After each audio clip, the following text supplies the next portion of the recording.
श्री स्वामी समर्थ मंडळी, मी दररोज माझ्या चॅनलवरती स्वामींचे विचार, स्वामींची शिकवण या सर्व गोष्टींवर शॉर्ट्स व्हिडिओ टाकत असते. आणि आजसुद्धा मी तुम्हाला स्वामी समर्थ आणि एका भिक्षुकरी ब्राह्मणाची कथा सांगणार आहे. तर चला सुरू करूया. अक्कलकोट नगरीमध्ये दररोज हजारो लोक महाराजांचे दर्शन घेण्यासाठी, प्रश्न विचारण्यासाठी आणि कृपा मिळण्यासाठी येत असत. कोणी रागाने त्रस्त, कोणी गरिबीने, कोणी दुःखाने. पण महाराज प्रत्येकाचे ऐकायचे, कधी रागात, कधी विनोदी पद्धतीने, पण शेवटी त्या व्यक्तींचं कल्याणच व्हायचं. त्या काळात एक ब्राह्मण होता, नाव हरिपंत. तो अतिशय गरीब होता. रोज गावात भिक्षा मागून कसेबसे 2 वेळचे जेवण भागवायचा. पण मनाने तो अत्यंत श्रीमंत होता. त्याचं रोजचं काम म्हणजे सकाळी नदीकाठी स्नान करणे, जप करणे आणि मग गावात फिरून भिक्षामध्येही म्हणत अन्न मागणे. पण काही दिवसापासून त्याची स्थिती फार वाईट झाली. लोक देईनासे झाले. अनेक वेळा त्याला उपाशी राहावं लागायचं. तरी तो म्हणायचा, स्वामी समर्थ आहेत ना माझे रक्षक, तेच माझं पोट भरतील.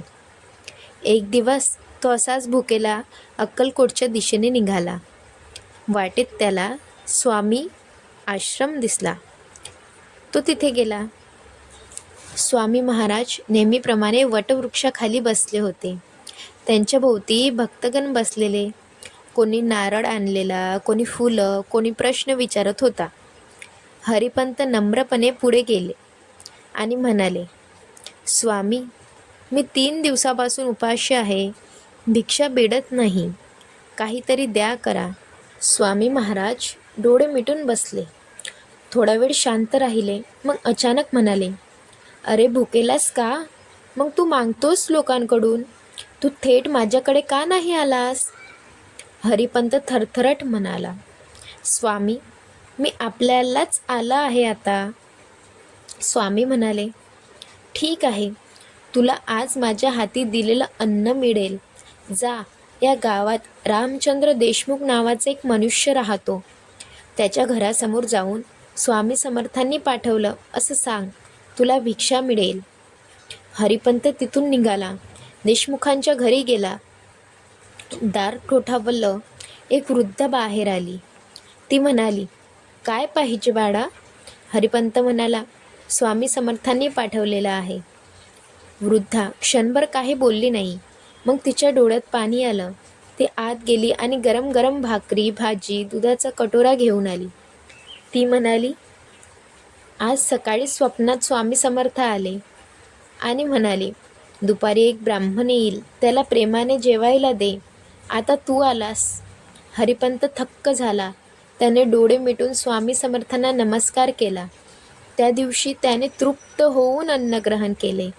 जेवण झाल्यावर तो पुन्हा आश्रमात आला. स्वामी त्यांच्याकडे पाहून हसले. अरे ब्राह्मणा, अन्न मिळालं का? हरिपंत म्हणाला, स्वामी, तुम्ही देव आहात, तुम्ही सगळं जाणता.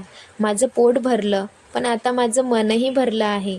स्वामी म्हणाले, श्रद्धा ठेव, माझ्याकडे जे मागशील ते मिळेल, पण नेहमी सत्य आणि सेवा हाच धर्म समज.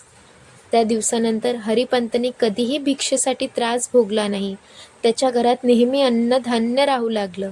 तो आयुष्यभर स्वामी समर्थांची सेवा करत राहिला. या कथेमधून आपल्याला हेच शिकवण मिळते, जेव्हा आपण संकटात असतो आणि सर्व दरवाजे बंद दिसतात, तेव्हा परमात्म्याचा दरवाजा उघडा असतो. स्वामी समर्थ हे केवळ संत नव्हे, तर अनंत शक्तीचे मूर्त स्वरूप होते. त्यांच्या कृपेने कितीतरी जणांचं आयुष्य बदललं. त्यांची कृपा आजही अक्कलकोटमध्ये आणि भक्तांच्या अंतःकरणात अनुभवता येते. श्री स्वामी समर्थ, श्री स्वामी समर्थ. स्वामींचे असेच गोष्टी, त्यांचे विचार, त्यांची शिकवण, त्यांची वाणी तुमच्यापर्यंत पोहोचण्यासाठी माझं चॅनल आहे. गोष्ट आवडली असेल, लाईक करा, सबस्क्राईब करा आणि कमेंट करा. श्री स्वामी समर्थ.